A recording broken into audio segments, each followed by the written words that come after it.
I'm sorry for the delay, everyone. We're collecting ourselves. Faye's dad picked us up in his truck. He brought his buddy with him, who's now following us in my car. A lot of things happened last night. Some things I won't share because I'm not sure how to interpret them yet. I'm not even sure I understand what happened, but here are the most important things. I tried to stay awake last night until 1 a.m. because over the past few nights, that's the approximate time the noises changed from rustling and branches cracking to voices. I didn't make it. I fell asleep on the couch with my laptop open, waiting for the Wi-Fi to come back. I think this was about 12:30 a.m. I woke up right around 1:15 a.m. to a muffled voice. In my sleepy days, I struggled to figure out where it was coming from. I thought it was just outside the living room window, so I sat there quietly trying to make the words out.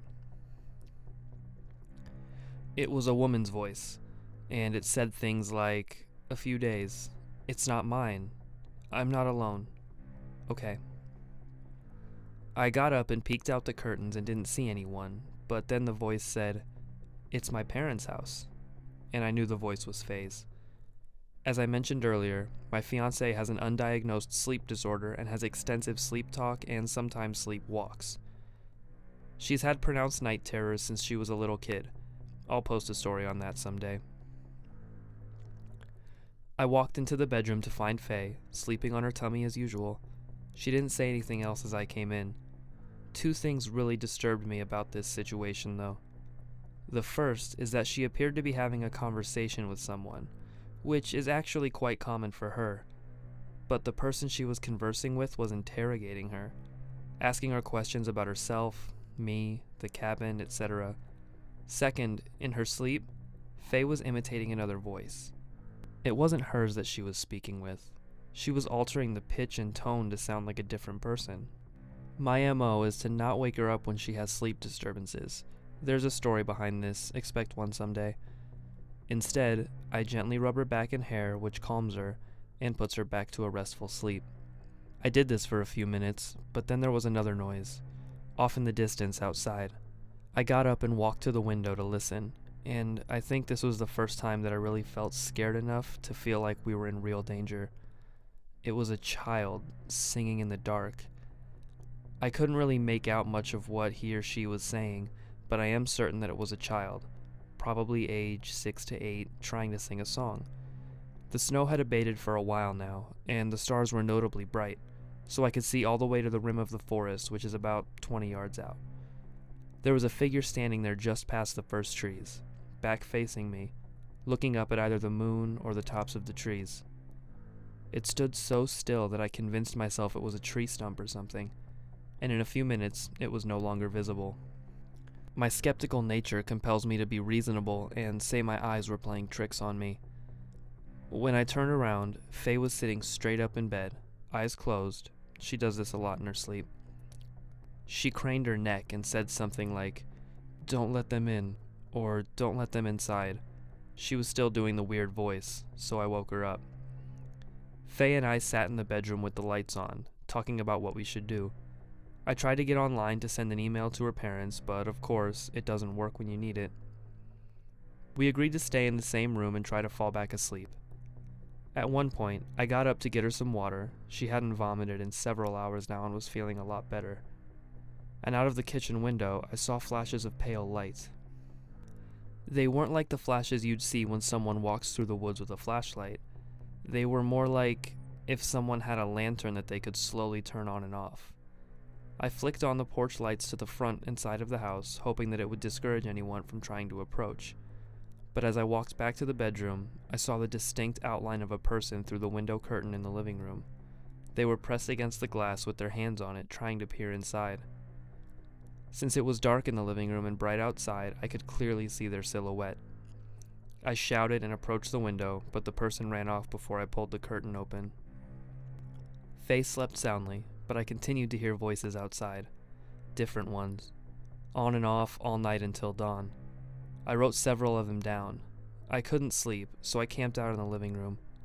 I kept the bedroom door open so I could hear Faye if she started talking again. The voices would go away for hours and then start back up again.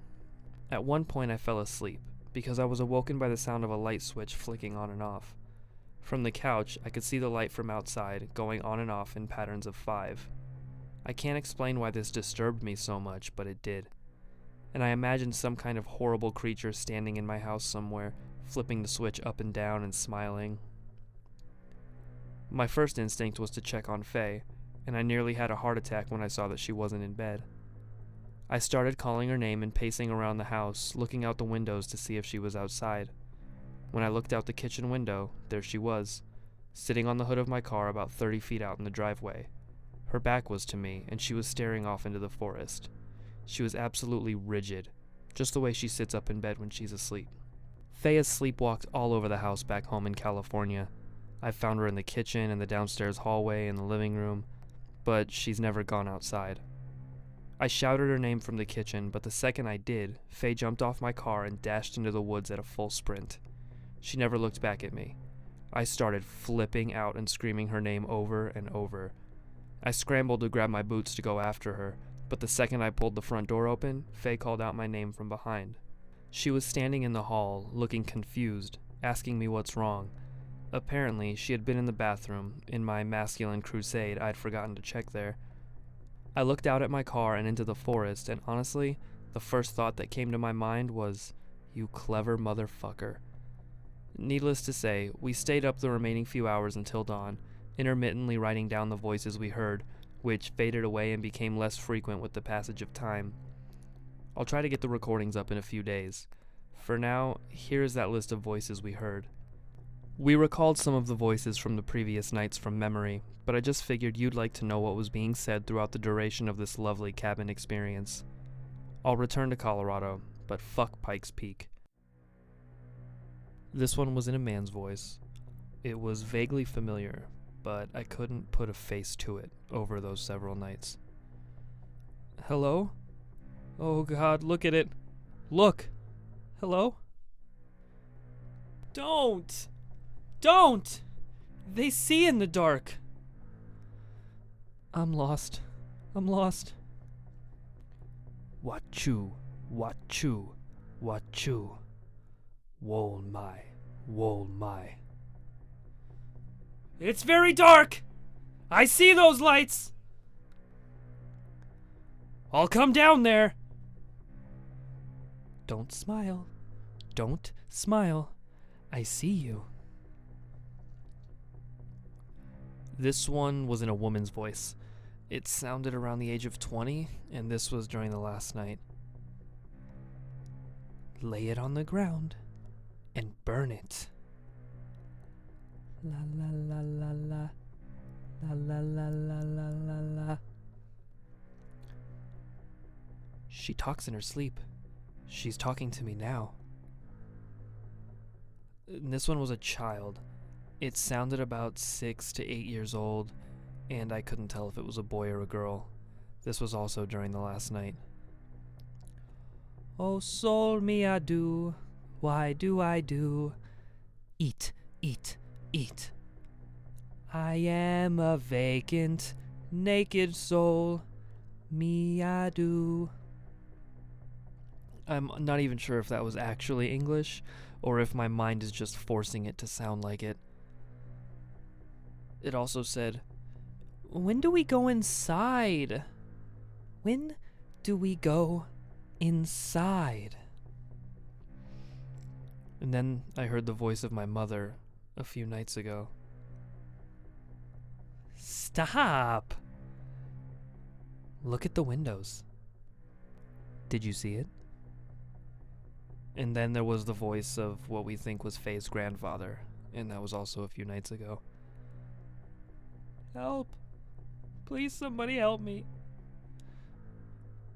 Faye's body's still in the ground there. Never found them, but they're there. Right here. Right here. Ooh, they found it. They found it. Oh, I'm standing in the same place. 20 years! And by the way, I forgot to check to see if that dream catcher was still there out back. You're welcome to drive out there and look for yourself, though.